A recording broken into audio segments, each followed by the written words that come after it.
एक बार की बात है। लाड़ू चिड़िया अपने और अपने बच्चों के लिए भोजन की तलाश में जंगल की ओर निकल पड़ती है। उसे जंगल के चारों ओर घूमने के बाद भी अनाज का एक दाना भी नहीं दिखाई देता। तभी वह जंगल से दूर गांव की ओर जाने के लिए सोचने लगती है और वह गांव की तरफ निकल पड़ती है। जंगल से कुछ ही दूर जाने पर उसे एक अनाज का सूखा खेत दिखाई देता है। हाँ, मैं अपने लिए यहीं से कुछ अनाज ले लेती हूँ। इस अनाज से हमारे और हमारे बच्चों के लिए कुछ दिनों का गुजारा हो जाएगा। इतना बोलकर लाड़ू चिड़िया अपने पैरों में अनाज दबाकर उड़ पड़ती है और अपने घर की ओर जाने लगती है। जंगल में कुछ ही दूर जाने पर बहुत तेज हवाएं चलने लगती है और आसमान भी गरजने लगा। अरे, लगता है थोड़ी ही देर में बहुत तेज बारिश होने वाली है। मुझे जल्दी से घर जाना होगा। बच्चे घर पर मेरी राह देख रहे होंगे। तेज हवा में ही लाड़ू चिड़िया अपनी घर की ओर जाने लगी। लाड़ू को तेज हवा के चलते उड़ने में बहुत ज्यादा दिक्कत हो रही थी, लेकिन उसे अपने बच्चों के पास भी जाना था। लाड़ू चिड़िया जैसे ही जंगल में उड़ने लगती है, तभी अचानक से लकड़ी का एक टुकड़ा आकर उसके सर में लग जाता है और लाड़ू चिड़िया जमीन पर जा गिरती है और वहीं पर बेहोश हो जाती है।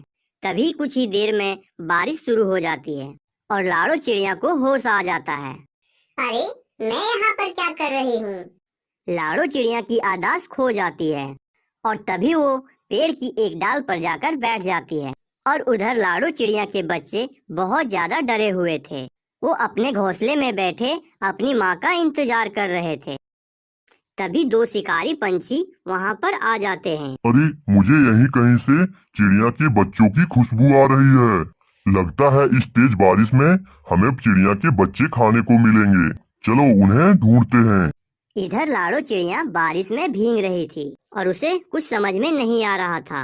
लाड़ू चिड़िया जहाँ बैठी थी उसी डाल पर हरी तोती का घोंसला था। तभी हरी तोती उस चिड़िया को देख लेती है और हरी तोती को ये एहसास हो जाता है कि उस चिड़िया को कोई न कोई दिक्कत है। हरी तोती अपनी खिड़की से लाड़ू चिड़िया को देख रही थी।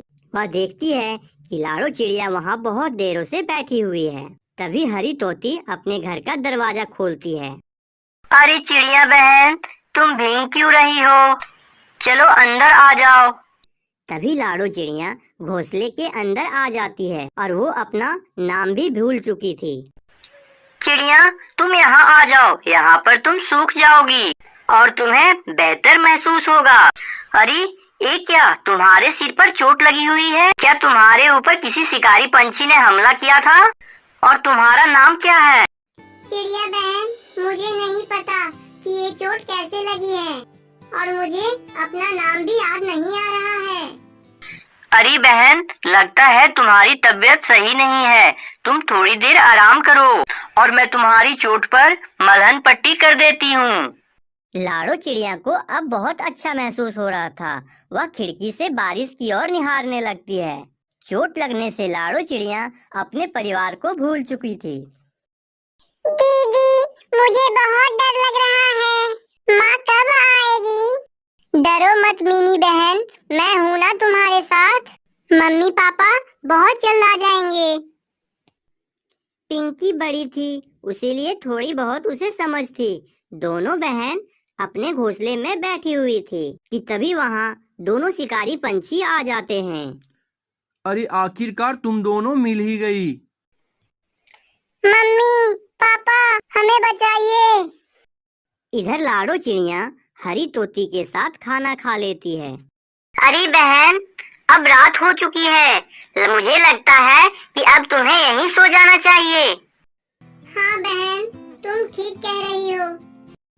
लाड़ू चिड़िया हरी तोती और उसके बच्चों को बहुत देरों से निहार रही थी। हरी तोती के बच्चे हरी तोती के साथ उछल कूदक कर रहे थे। उन्हें खेलता हुआ देख लाड़ू चिड़िया को अपने बच्चे याद आ रहे थे कि कैसे वो अपने बच्चों के साथ खेलती थी और कैसे अपने बच्चों को प्यार करती थी।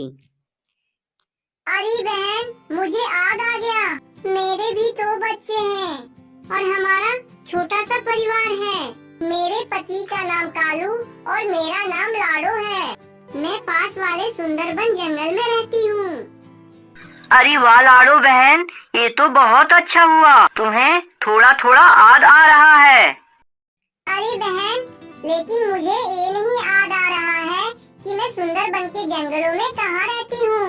मुझे अपने बच्चों की बहुत याद आ रही है। कहीं मेरे बच्चे मुसीबत में तो नहीं होंगे ना? लाडो बहन, तुम चिंता बिल्कुल भी मत करो, तुम्हारे बच्चे जहाँ भी होंगे बहुत अच्छे होंगे। तभी हरी तोती का पति मिठू तोता अपने घर आ जाता है। अरे ये चिड़िया कौन है? ये तो अपने जंगल की नहीं दिख रही है। अजी, ये तो अपने पास वाले जंगल सुंदरबन की है। सिर पर चोट लगने की वजह से ये अपनी याददाश्त खो चुकी थी, लेकिन थोड़ी देर पहले इसे सब याद आ गया है।